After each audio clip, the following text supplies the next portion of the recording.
From Vermont Public, this is The Frequency. I'm Elodie Reed, filling in for Mitch Wertlieb. It's Saturday, March 1st, which means you're listening to a weekend edition of the podcast featuring the Capitol Recap. Coming up, the Scott administration unveiled a plan near the beginning of the session to address Vermont's major housing shortage.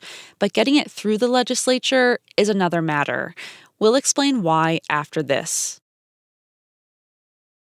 A wide-ranging housing plan unveiled by Republican Governor Phil Scott last month is now making its way through the legislative process. But it's unclear how much of that proposal Democratic lawmakers will be willing to advance. In this week's edition of the Capitol Recap, Vermont Public State House reporter Peter Hirschfeld spoke with reporter Carly Berlin to find out what Scott is asking for and why some lawmakers aren't entirely on board. So, Carly, housing or lack thereof is obviously a huge issue for Vermonters right now, and something Phil Scott came into this session saying he was going to be seeking major action on. He's since unveiled his omnibus housing package to lawmakers. Big picture, make it understandable for those of us that aren't following this issue as closely as you are. What is the governor asking lawmakers to do? Yeah, so a couple key things in this big package. The governor wants to make it easier for smaller towns to build the infrastructure that's needed for new housing. So think sewer systems, water lines, roads, those things, they often fall to the developer to do. That adds cost to housing. So they want funding, financing tools for that piece. The administration also wants to take on appeals for new housing. So think of, if a new housing project is going up next door to you, you don't like it, you want to take the developer to court, the administration wants to make that harder, make these challenges to new housing more difficult. And then the administration also wants to reopen Act 181, which was this big Act 250 reform bill that passed last year that basically tried to ease Act 250's reach in some already developed places to make it easier to build housing, strengthen environmental regulations in other places. The administration doesn't feel like that balance was quite right. So Scott really wants to see the housing or, some of the environmental rules stepped back a little bit and tip the scales more towards housing.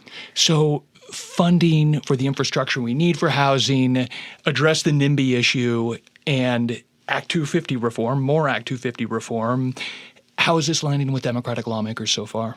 Yeah, so on the Act 250 piece in particular, there's a real feeling among lawmakers that, to get this big reform bill through last year took so much negotiating. It was a grand bargain. That's the term that I keep hearing over and over again.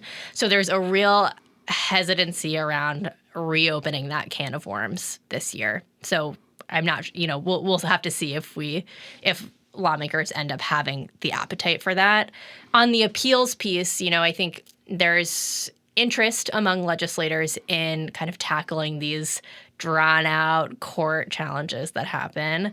But there was also a study to look at how to change appeals in this bill, Act 181, last year. So I'm also hearing, let's wait and see what the study tells us. Let's maybe not go too far down that road this year. Phil Scott, obviously not the only elected official that has made housing a priority. Democratic lawmakers came into the session, too, saying, hey, this is at the top of our list.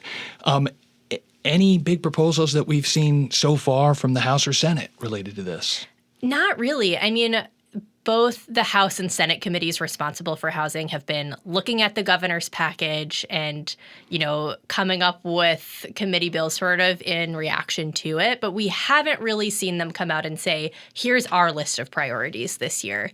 A couple weeks ago, House Democrats had a press conference about their housing agenda, and they spent most of the time talking about things that they'd done already. And so I asked them, okay, that's great, but what comes next? And they didn't really have a clear set of policy goals in front of them. So I'll be curious to see if that emerges. Phil Scott is making the hard case that land use regulations are the thing that is holding back construction of affordable housing in this state.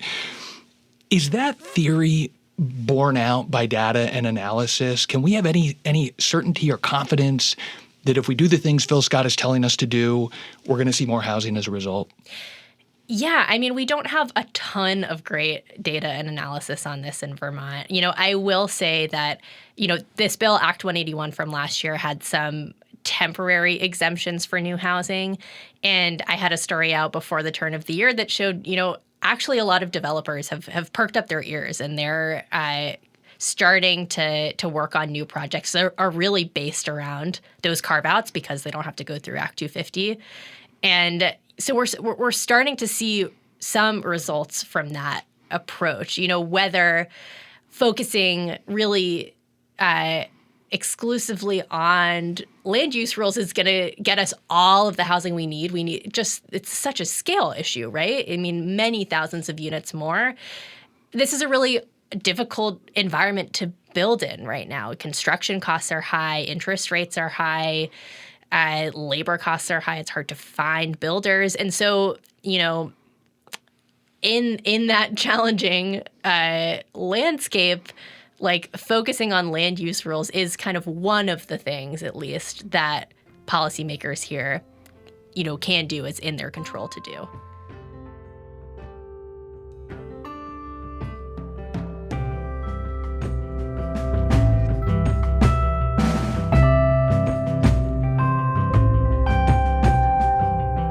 That was Vermont Public's Peter Hirschfeld speaking to Report for America Corps member Carly Berlin. Carly covers housing and infrastructure for VT Digger and Vermont Public. You can follow us at vermontpublic.org to stay on top of the housing debate this legislative session. And sign up for our weekly Capitol Recap newsletter to get all the news out of Montpelier from our team of State House reporters. Thanks for listening to The Frequency today. Our executive producer is Kevin Trevelin, and our music is by Blue Dot Sessions. I'm Elodie Reed. Talk to you on Monday.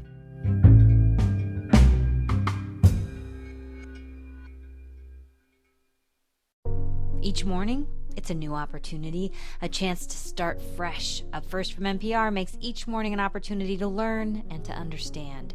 Choose to join the world every morning with Up First, a podcast that hands you everything going on across the globe and down the street, all in 15 minutes or less. Start your day informed and anew with Up First by subscribing wherever you get your podcasts.